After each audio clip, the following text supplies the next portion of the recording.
Exam Tutor Lectures, click on subscribe button and click on bell icon for latest notifications. Hello everyone, welcome to Exam Tutor Lectures. ये lecture है part 3 of chapter 2 of class 11 structure of atom. In our last video हमने cathode ray experiment के बारे में पढ़ा था and we concluded cathode ray में जो पार्टिकल्स मूव कर रहे हैं वो इलेक्ट्रॉन्स हैं and electrons they are the basic constituents of all the atom, one of the sub atomic particle. Further आज हम इस वीडियो में देखेंगे charge to mass ratio of electron के बारे में. We are studying about the discovery of electron, ये कैसे डिस्कवर हुआ. आगे बढ़ने से पहले do subscribe the channel exam tutor lectures. अगर आपने सब्सक्राइब नहीं किया है, don't forget to click on the bell icon and your like is very important for us. Share this videos with your friends and comment your views on this video. Let's start the topic charge to mass ratio of electron. J Thomson जो कि बहुत ज़्यादा काम कर रहे थे cathode ray experiment में, discovery of electron का पूरा क्रेडिट इनको जाता है. इन्होंने charge to mass ratio of electron निकाला 1897 में. He was a British physicist. ठीक है, इनका मेजर रिसर्च फिजिक्स में रहा. इन्होंने ratio of charge, electrical charge E to the mass of electron Me निकाला बाय यूजिंग किसको, cathode ray tube. Cathode ray tube में पहले वर्क कौन कर रहा था, फैराडे. फैराडे ही नहीं, बहुत और भी रिसर्चर्स हैं जो थॉमसन से पहले कैथोड रे में काम कर चुके हैं. सो इन्होंने क्या किया, he applied electrical and magnetic field perpendicular to each other. What is perpendicular to each other as well as to the path of electron. इस तरह से what he did, he applied magnetic field here and electric field like this here. So what will happen with this application of magnetic and electrical field? देखा गया कि हमने last video में ही देखा था कि जब इलेक्ट्रिकल फील्ड अप्लाई हुआ, इलेक्ट्रॉन डिविएट हो गए अपने पाथ से और इन्होंने कैथोड रे ट्यूब में पॉइंट ए में हिट किया. द पॉइंट ए, इलेक्ट्रॉन्स यहाँ से मूव करते हुए इलेक्ट्रिकल फील्ड की वजह से, पॉजिटिव यहाँ पे है, नेगेटिव यहाँ पे है, कैथोड रेज जो है ये नेगेटिव है नेचर में, तो it will move towards what, positive.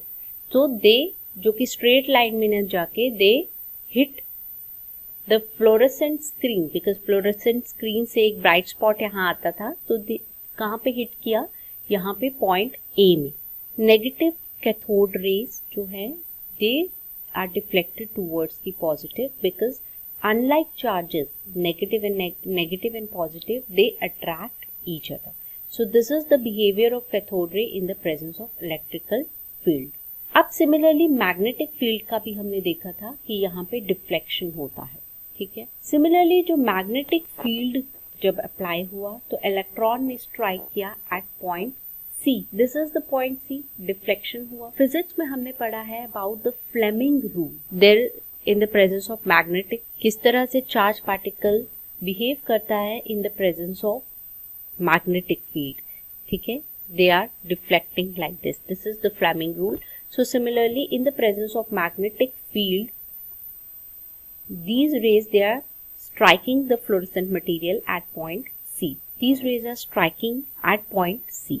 सो दोनों को बैलेंस करने पे, इलेक्ट्रिकल एंड मैग्नेटिक फील्ड को बैलेंस करने में, अगर हम डिफ्लेक्शंस होती हैं, लेकिन अगर हम यहाँ पे परपेंडिकुलर अप्लाई करेंगे मैग्नेटिक एंड इलेक्ट्रिकल फील्ड को, तो हम इलेक्ट्रॉन पाथ को सीधा कर सकते हैं, स्ट्रेट कर सकते हैं, जैसे कि वो in the absence of electric and magnetic field में वर्क करता है.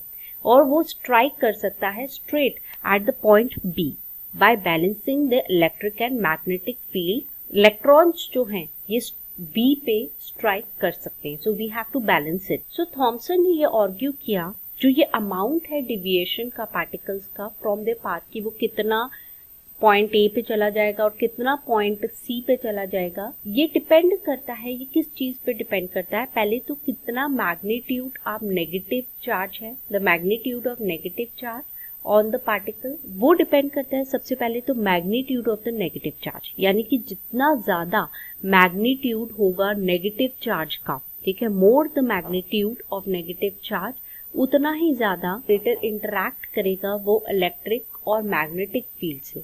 सो यानी कि डिफ्लेक्शन ज्यादा होगा।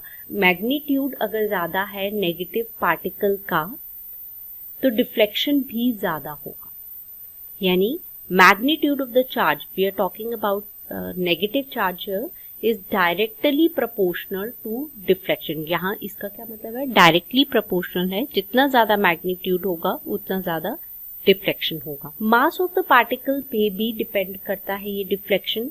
हल्के पार्टिकल्स जो होंगे, लाइटर पार्टिकल्स जो होंगे वो ज्यादा डिफ्लेक्ट होंगे। तो मोर द मास, ठीक है, जितना ज्यादा मास होगा वो इनवर्सली प्रोपोर्शनल है टू द डिफ्लेक्शन। जितना ज्यादा मास होगा, ठीक है, आप देख सकते हो कि हल्के पार्टिकल्स को धक्का देना ज्यादा इजी है, कोई हल्की चीज को धक्का देना ज्यादा इजी है मूव करना देन की जो हैवी मास होता है।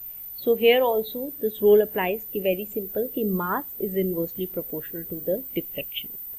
और फिर जो स्ट्रेंथ होता है इलेक्ट्रिक एंड मैग्नेटिक फील्ड का, उस पे कैसे डिपेंड करता है, ये तो सिंपल सी लॉजिक ही आप अगर लगाएं कि डिफ्लेक्शन जो ओरिजिनल पाथ से बढ़ जाएगा अगर आप वोल्टेज अक्रॉस द इलेक्ट्रॉन, यानी कि अगर आप इलेक्ट्रिकल फील्ड या फिर मैग्नेटिक फील्ड को बढ़ा देंगे। वेरी सिंपल, ये भी डायरेक्टली ही प्रोपोर्शनल है। तो strength of the electrical and magnetic field, the deflection of electron from its original path, it increase with the increase of voltage across the electron और the strength of the magnetic field. पूरे experiment करने के बाद the amount of deflection क्या देखी गई by the electrons on the electric field strength और magnetic field strength में, थॉमसन ने डिटरमाइन किया इलेक्ट्रिकल चार्ज बाय मास का रेशो, ठीक है, charge to mass ratio, electrical charge by Me is equal to 1.758820 into 10 raised to power 11 coulombs kg